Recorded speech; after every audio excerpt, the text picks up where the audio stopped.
poursuivons, nous sommes en page 15, où Oui. vous écrivez, et dans cette Afrique, Dieu a choisi le Congo comme point de départ de ces grands mouvements de réveil des temps de la fin. Oui. Comme l'a dit Frank Fanon, l'Afrique a la forme d'un revolver dont la gâchette se trouve au Congo.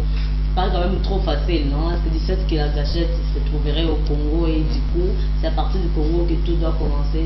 Et quel pourrait vous donner, vous, aux gens qui ne vous croiraient pas? Bon, vous voyez, je vais d'abord m'amuser avec l'histoire. Un jour, je lisais un livre. C'était le livre de Adam Oshitz, Les fantômes du roi Léopold II. Il dit ceci: lorsque Diego Cao arrive à l'embouchure du Congo, il ne savait pas. Ok? Mais il constate que la couleur de l'océan avait changé et est devenue jaune verdâtre. Alors il s'est dit: tiens, c'est quoi ça? Et alors, il a pris un bol pour goûter. Il s'est rendu compte que l'eau n'était pas salée. Hein? Il dit: tiens, donc c'est le fleuve. Il dit: mais quel est ce fleuve qui a l'audace, hein, de pénétrer l'océan? Parce que c'est le contraire, c'est l'océan qui pénètre le fleuve. Hein? Vous comprenez? Donc, Diego Cao, en quelque sorte, d'une manière inconsciente, il était en face d'une nation qui avait un destin de puissance. Ok? Parce que le fleuve Congo perce l'océan. Ça c'est négatif de la nature. Quand vous voyez le Congo, son histoire, avec les Ndingankouf, ok? Je ne suis pas du Bas-Congo, hein, mais ça c'est l'histoire. Les Kimpavita, ok?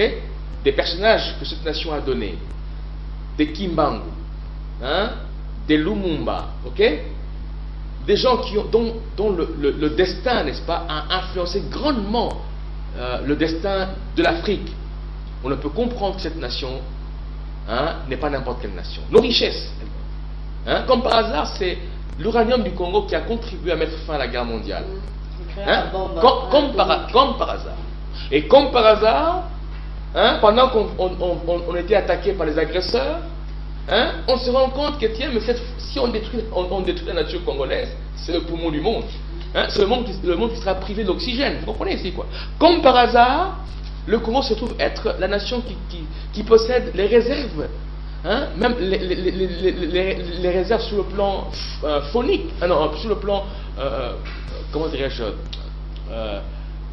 en termes scientifiques, forestière du monde, comme par hasard. Hein, comme par hasard.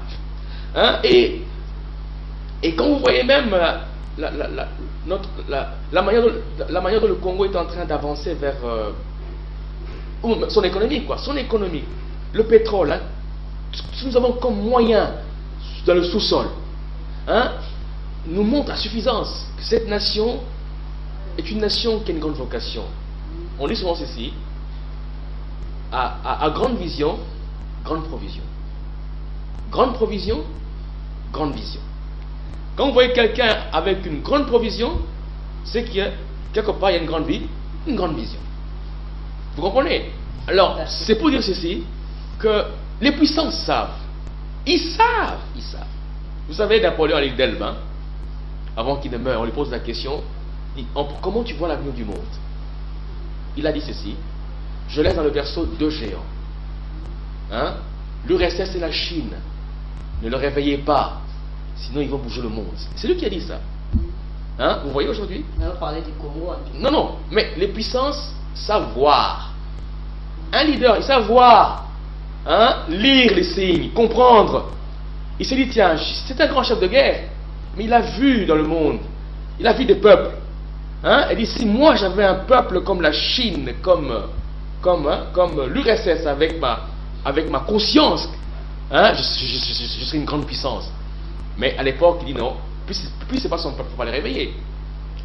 Les puissances savent toujours, hein, quelles sont les nations futures qui viendront. Ils le savent. Et pour l'Afrique, le Congo est le pièce pivot.